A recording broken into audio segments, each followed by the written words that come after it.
This is the story of a man named Mano, who was from Albania but has lived in the United States for more than 20 years. He runs a nightclub, and his girlfriend Sunny stands by his side in the business. There are no real troubles running through his life. Reaching home, he takes a pill. But then he takes the pill a second time, and because of this Mano suffers a heart attack. Luckily he survives it. The doctor asks him whether he ingested anything prior to the event, as his blood showed an elevated level of sildenafil, commonly known as Viagra. Mano admits that he took 2 pills. So the doctor explains to him that the way he lives his life is unsustainable. He has to make serious adjustments, otherwise he will die. Learning all this, Sunny is frightened. She begins urging him to move away from here to Thailand, where the two of them can live a peaceful life on their own. Mano agrees. But before he can do this, he will have to take some very careful steps. The next day, his employee Spence asks him whether he is serious about selling the club. On Mano's word, Spence has called a man named Joe Carver, who is also surprised, since Mano has turned him down before. Spence asks why now. So Mano says, "Don't worry, you have been a loyal friend, you will be looked after." After this, Mano meets Joe Carver at a zoo. Joe asks him the same thing, what changed? But Mano doesn't give him a proper answer. He only says, "Meet my price." That night at the club, someone is taking photos of a girl as she arrives. This girl is carrying a bag. Seeing her walk in, Sunny asks Mano when he is going to tell Rodriguez that he can't clean his money anymore. But for now, Mano wants to focus on selling the club first. This girl, Irina, has in fact been sent by Rodriguez himself. After this, while heading to the bank, a man comes up from behind and points a gun at Mano. He demands the bag, but Mano can sense the fear in this man's voice. Mano tells him to quietly walk away. But this masked man snatches the bag from him and runs. Once all this happens, Spence tells him he has to stop leaving his gun in the glove box, that a gun is meant for exactly this kind of situation. But Sunny says he needs to file a police report. There were cameras all around the bank, and the cops are coming either way. Spence, though, is against the idea, since the cartel will check the account for that deposit, and you don't mess with them. So Mano says that today he will make the deposit out of his own money. The cartel will never know it was missing. After they call it in, Detective Schlosser arrives from the police. $75,000 were stolen from Mano. But Schlosser says the thief had a mask on, so his face never appeared on camera. The scene then shifts to that same thief, Jeff, who is actually a university professor. The man who put him up to this has called him to meet. Jeff takes some money out of the stolen cash. He goes and deposits $9,999 into his bank, a very specific number. And for this reason, the bank teller, Carrie, secretly slips him a note saying she knows what he is up to. After this, it is revealed to us that Detective Schlosser himself put Jeff up to the theft. Jeff runs a college admission fraud, but Schlosser's own son only received admission, not a scholarship. Schlosser pins all of it on Jeff, blaming him for not writing a good essay. And he doesn't let him off there. He wants him to rob Mano again. Jeff says that's not fair, but he is already trapped. The scene shifts to Joe, who has called Mano to meet him at a massage parlor. He lays out his offer. But Mano doesn't like it at all. He says plainly, "If you cannot meet my price, do not waste my time." He shares all of this with Sunny. Sunny says it's not about the money, it's about getting out of here while he is still healthy. Just negotiate with him. So on the other side, Jeff meets Carrie at a restaurant, and she tells him he's going to get caught, because his account never receives any credit outside his monthly paychecks, and now he shows up with a bag of bills, $1 under the amount he thinks needs to be reported to the federal government. So Jeff asks how much she wants. Carrie says she wants in. She knows Jeff is into something big. She worked in a bank for 6 years waiting for this opportunity. She is inspired by the movie Point Break and wants to be part of something exciting. Jeff refuses. So Carrie threatens to flag his deposit, which would force him to face the feds. Jeff tries to explain to her that this is more complicated than she thinks. But Carrie doesn't get it.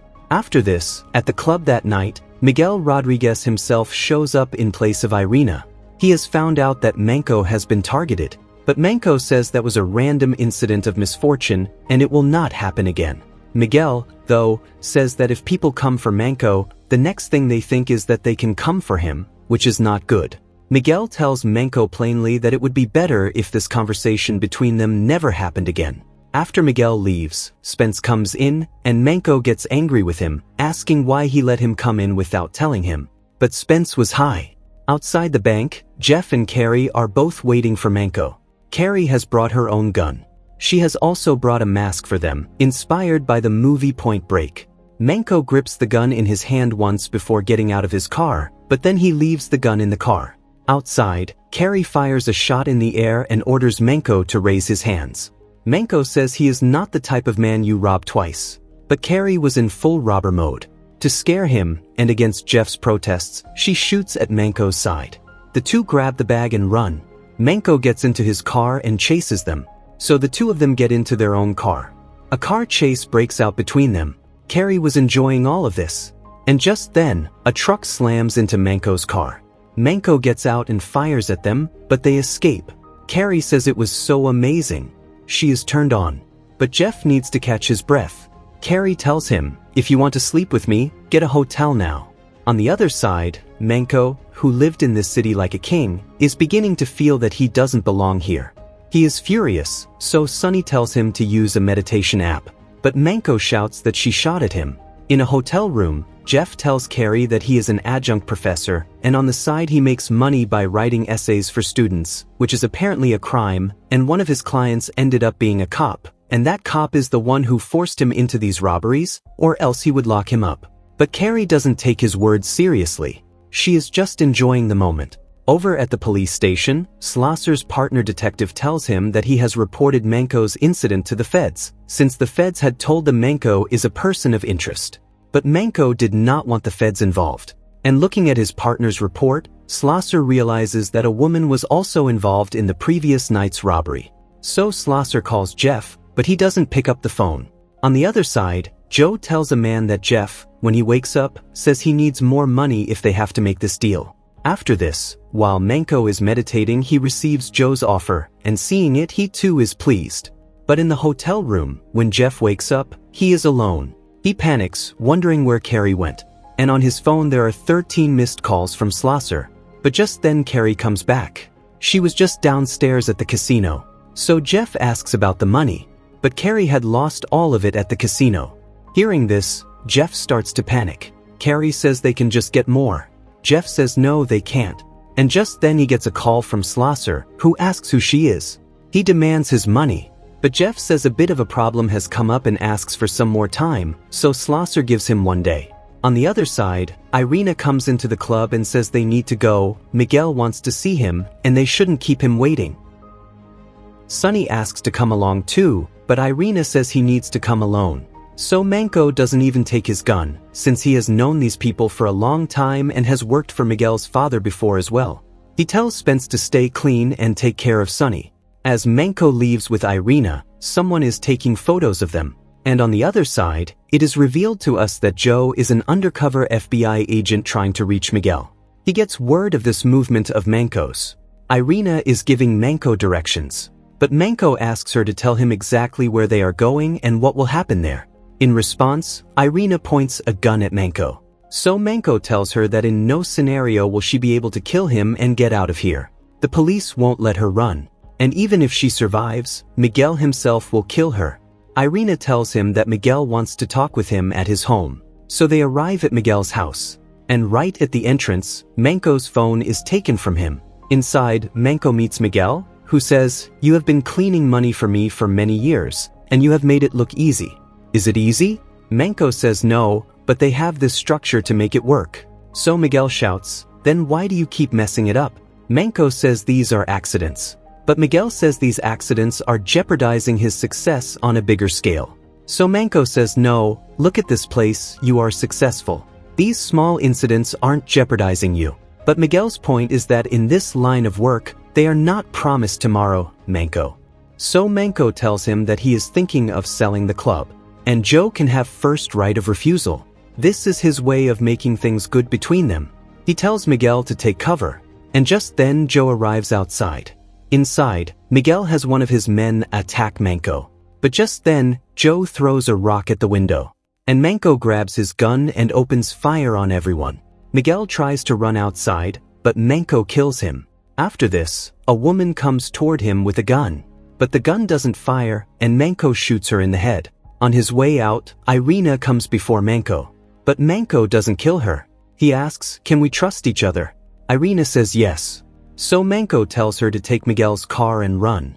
Moving ahead, Manco sees the rock that was thrown at the window, but he can't figure out who threw it. But just then, on the other side, back at the club, when Sunny calls Manco again and again and he doesn't respond, she gets scared. Over there, Jeff and Carrie were waiting for Manco, but today he doesn't show up.